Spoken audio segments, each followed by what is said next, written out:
Assalamualaikum warahmatullahi wabarakatuh. Apa kabar sobat-sobat semuanya? Oke, mari kita lanjutkan saja ceritanya. Tapi seperti biasa bantu tekan tombol like terlebih dahulu. Bab 701, Dermawan Jiuxuanmen, menang, kita menang. Mata para prajurit keluarga Zan berkaca-kaca dan mereka sangat gembira. Mereka semua telah mempersiapkan diri secara mental untuk bertarung sampai mati. Tetapi mereka tidak pernah menyangka bahwa Taois Tiambao akan memberi mereka kejutan sebesar itu dan tiba-tiba membalikkan keadaan dan mengalahkan Wan Bonan. Pada saat ini, para prajurit keluarga Zan melambaikan tangan mereka dan berteriak keras. Mereka tidak menganggap Taois Tiambao dari Sekte Jiuxuan sebagai orang luar. Pada saat ini, di dalam hati mereka, Sekte Jiuxuan menyimpan utang budi yang besar. Saudara-saudara, bunuh, seseorang berteriak dan menghunus pedangnya. Anggota patroli Tianwai Tian yang jatuh ke tanah setelah diserang oleh 5 jimat guntur belum pulih dari keterkejutan mereka ketika mereka diserang oleh kelompok prajurit keluarga Zan ini seperti serigala lapar. Dimusnahkan sepenuhnya.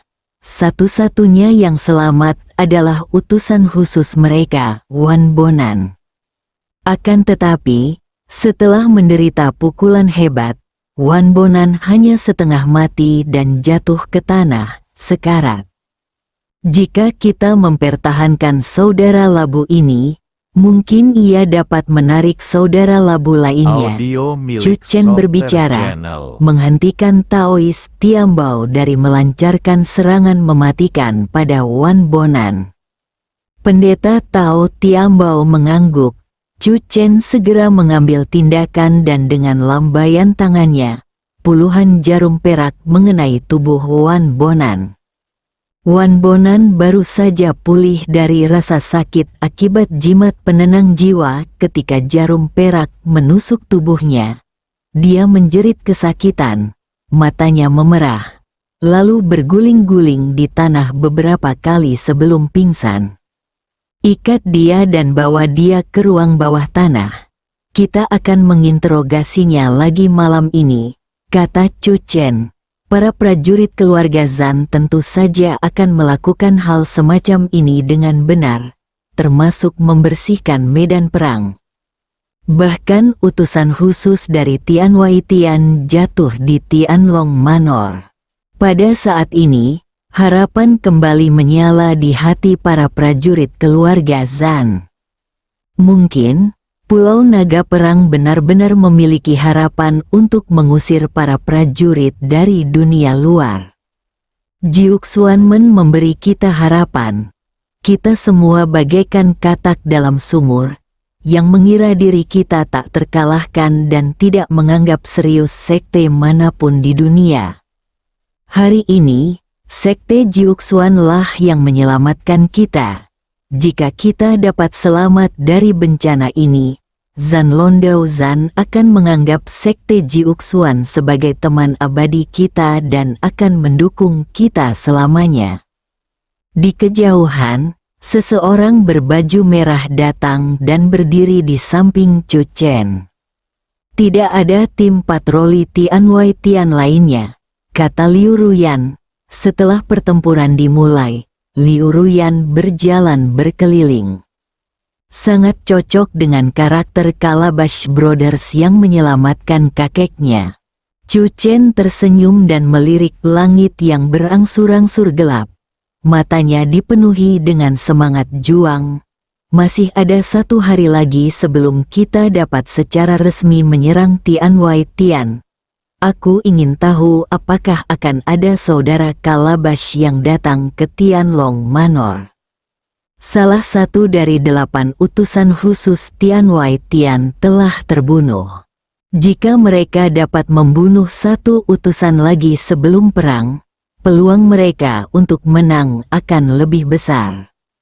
Aku punya kekhawatiran lain. Liu Ruyan berkata, jumlah utusan alam aura dari alam langit luar jauh melebihi kita. Bahkan dengan para master yang terperangkap dari keempat sekte, kita masih belum sebanding dengan alam langit luar. Bagaimana jika utusan mereka memberikan dukungan tepat waktu? Chu Chen merenung. Dia juga telah memikirkan masalah ini dan bertanya kepada Jiang Yingtao tentangnya. Jiang Yingtao meyakinkannya bahwa ketika mereka menyerang Pulau Zanlong, tidak akan ada dukungan sama sekali dari Tian Waitian. Tentu saja, Jiang Yingtao hanya menyampaikan kata-kata ayah Chu Chen. Jangan khawatir, mereka pasti tidak akan mendapat dukungan apapun. Chu Chen berkata dengan serius, saya bisa menjaminnya.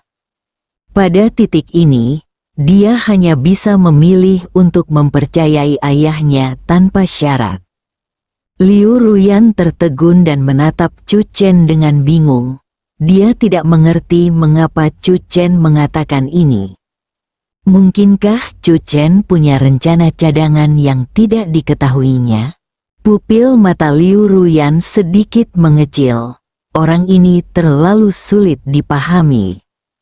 Malam tiba. Setelah pertempuran hebat, banyak atap dan loteng Tianlong Manor hancur. Tetapi moral para prajurit keluarga Zan di Tianlong Manor sangat tinggi.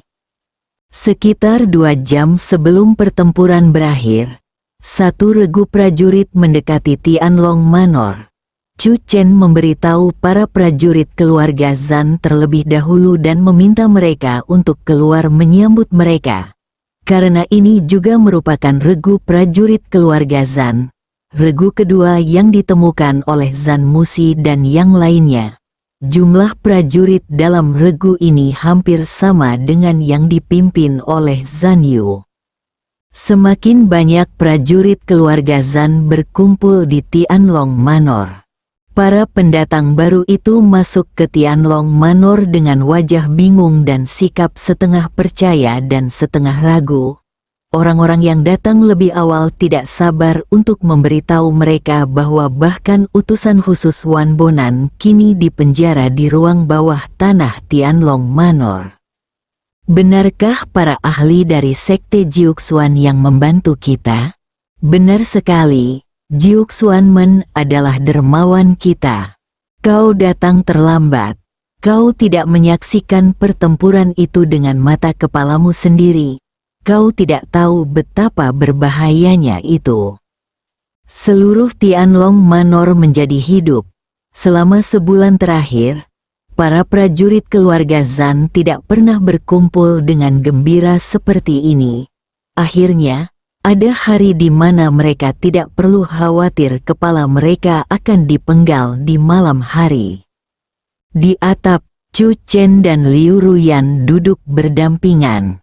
Chu Chen memegang keong kecil di tangannya, mendengarkan dengan saksama suara di dalamnya, matanya menunjukkan antisipasi.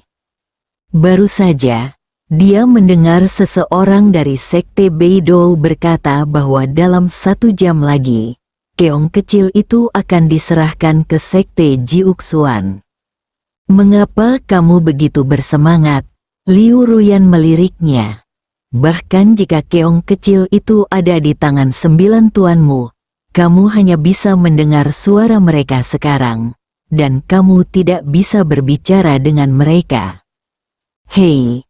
Meskipun aku belum bisa bicara dengan mereka, tidak bisakah aku menguping apa yang biasa mereka bicarakan?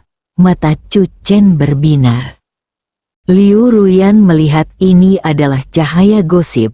Kakak Liu, kamu tidak tahu bahwa aku telah bersaing dengan para guruku sejak aku masih kecil.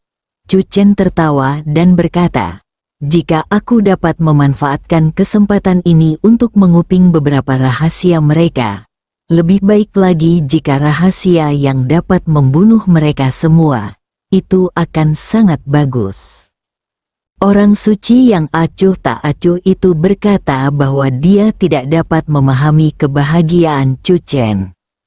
Kapan Anda berencana untuk menginterogasi utusan khusus Wan? Liu Ruyan bertanya. dia mungkin tahu lebih banyak rahasia tentang tanah terlarang di surga. Chu Chen merenung sejenak, dan menyerahkan keong kecil itu kepada 9 master dalam waktu 1 jam. Biarkan dia tenang dulu di ruang bawah tanah. Chu Chen menghirup napasnya ke dalam keong kecil itu dan menguping suara-suara di dalamnya. Pada saat yang sama, Chu Chen memberitahu Liu Ruyan caranya, dan Liu Ruyan juga bisa mendengar suara-suara di dalam keong kecil itu. Di hutan yang gelap, para prajurit dari keempat sekte duduk di sisi mereka. Mereka baru saja mengalami pertempuran hebat dan sedang beristirahat di tempat. Murong Chen-hong menatap keong kecil di tangannya dengan wajah muram. Jika Zandong-san tidak menganggap keong kecil itu sebagai harta karun, dia bahkan tidak akan melihat keong kecil itu. HMPH, apa-apaan ini? Murong Chen-hong bergumam pada dirinya sendiri. Aku tidak percaya bahwa benda rusak ini dapat memberi kita harapan untuk meninggalkan daerah terlarang. Aku lebih suka percaya bahwa keponakanku Wang adalah orang yang setia dan jujur daripada mempercayainya. Bab 702 Ular sangat lezat. Begitu dia selesai berbicara, seseorang datang dan bertanya, "Kakak senior Chen-hong, apa yang sedang Anda bicarakan?" Murong Chen-hong segera menggelengkan kepalanya dan menatap pria itu dalam-dalam. "Saudara pengacara, Anda pasti rindu rumah." Murong Lu adalah guru besar termuda dari Sekte Beidou, tetapi usianya sudah lebih dari 50 tahun. Setelah menerobos ke alam Qi, takdir pernikahannya pun datang. Ia menikahi seorang istri yang usianya 30 tahun lebih muda darinya. Orang yang menginginkan seorang istri yang didengar Chu Chen melalui keong kecil sebelumnya adalah Murong Lu.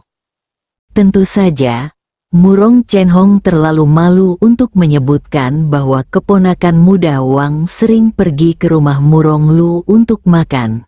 Sekilas, dia tahu bahwa keponakan muda Wang bukanlah orang yang jujur. Murong Lu menghela napas. "Jika aku tahu perjalanan ini sangat berbahaya, aku pasti akan menghentikanmu.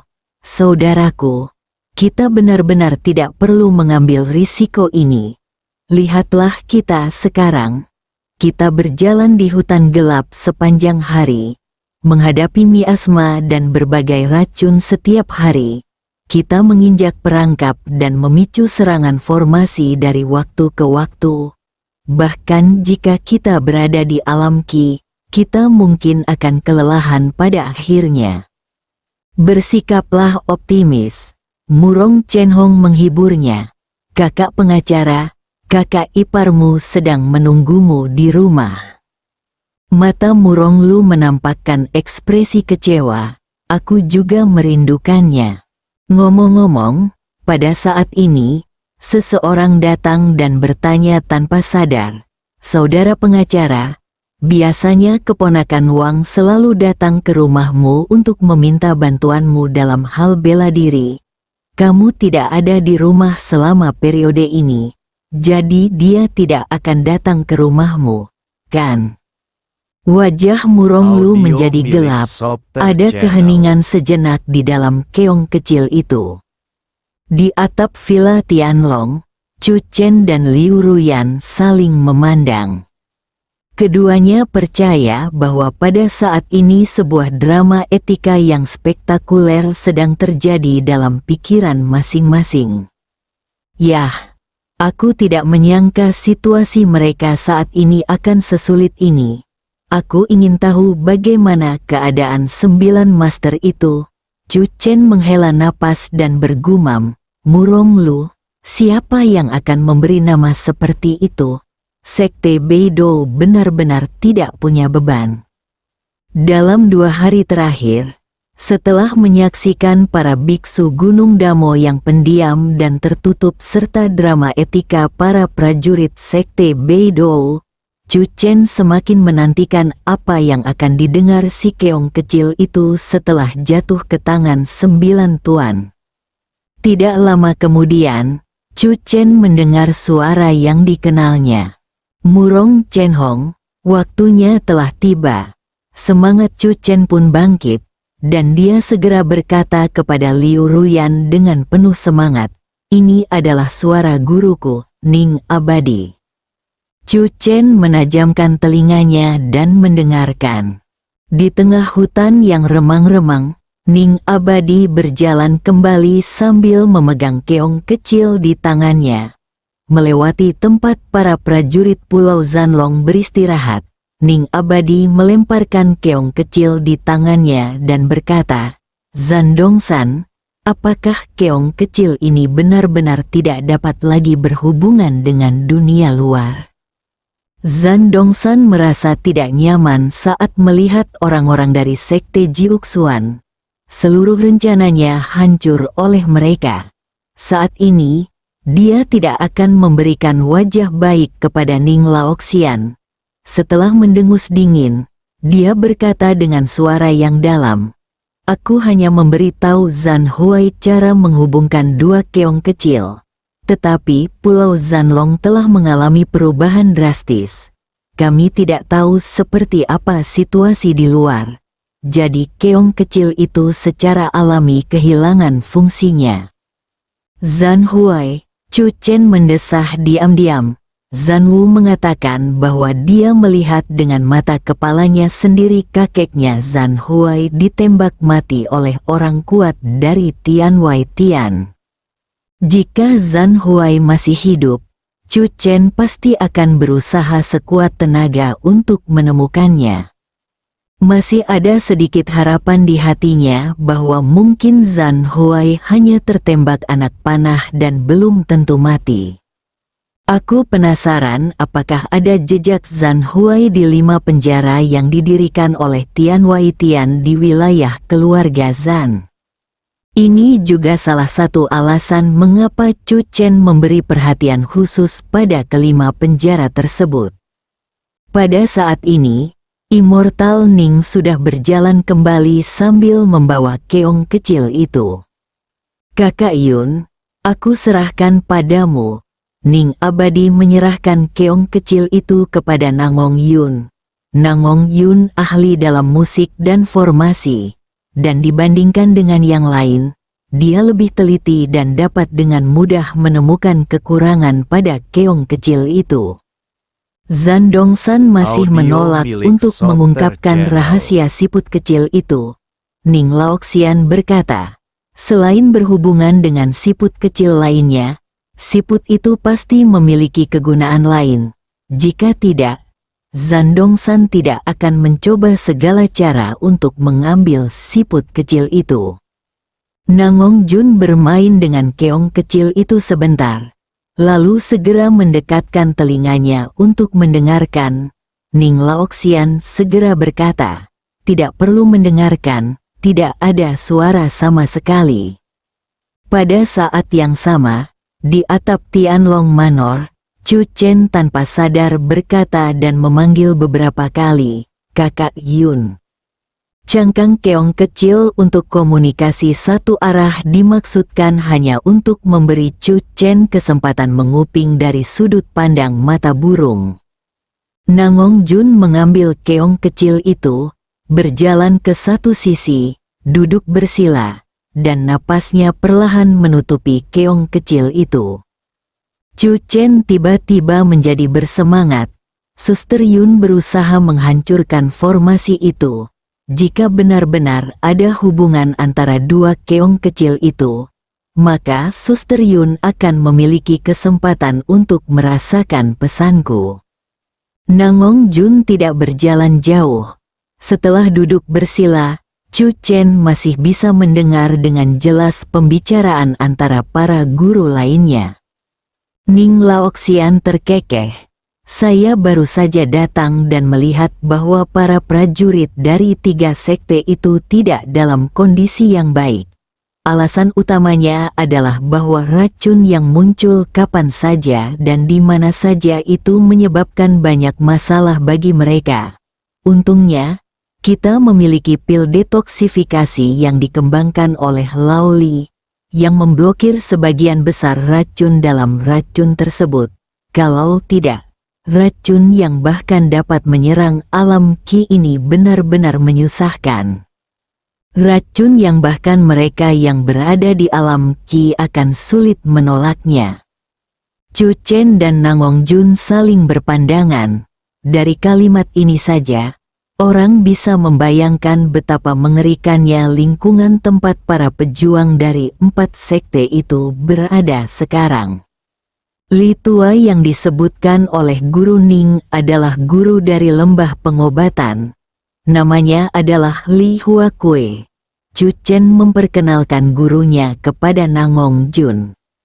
Untungnya, kendati dalam kondisi sulit, ke-9 master itu masih aman dan sehat. Keahlian medis Master Lembah Li memang tak tertandingi. Liu Ruyan tak dapat menahan diri untuk tidak mendesah. Ia mampu menciptakan pil penawar racun yang bahkan dapat menyerang alam Ki dalam keadaan seperti itu. Ada pepatah dalam teknik pelestarian kesehatan Tao yang mengatakan bahwa semua hal di alam semesta saling memperkuat dan saling menahan. Chu Chen berkata, karena ada racun yang mengerikan di lingkungan itu, pasti ada sesuatu yang dapat menahan racun itu. Mengapa kau tiba-tiba menyinggung teknik pemeliharaan kesehatan Tao? Liu Ruyan melirik Chu Chen, dan telinga giok putihnya sedikit memerah. Pada saat itu adalah pilihan terakhir, strategi terburuk yang mungkin. Untungnya, sebuah suara keluar lagi dari keong kecil itu, meredakan rasa malu Liu Ruyan. Dalam 2 hari terakhir, kita semakin sering diserang, dan jumlah jebakan yang tidak sengaja kita injak semakin bertambah. Racunnya semakin pekat. Yang Mulia Tian Xiao berkata dengan suara yang dalam. Apakah ini berarti kita semakin dekat ke suatu tempat di daerah terlarang ini? Saya menduga Zhan Dongsan akan pergi ke tempat ini. Kalau tidak, dia tidak akan mengikuti kita seperti ini. Li Huakue berkata dengan sungguh-sungguh, saya merasa racun di daerah ini telah meningkat secara signifikan. Kita semua tidak boleh terlalu bergantung pada pil detoksifikasi. Benar sekali, aku hampir menginjak ular berbisa tadi, imbuh Ning Laoxian.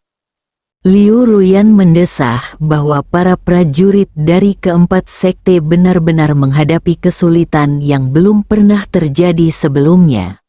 Pada saat yang sama, Liu Ruyan tanpa sadar melirik Chu Chen. Tidak ada yang istimewa tentang percakapan semacam ini. Mengapa Chu Chen begitu menantikannya? Sebelum Liu Ruyan sempat membuka mulutnya, pemandangan tiba-tiba berubah. Suara Ning Laoxian terdengar melankolis. Ular sungguh lezat.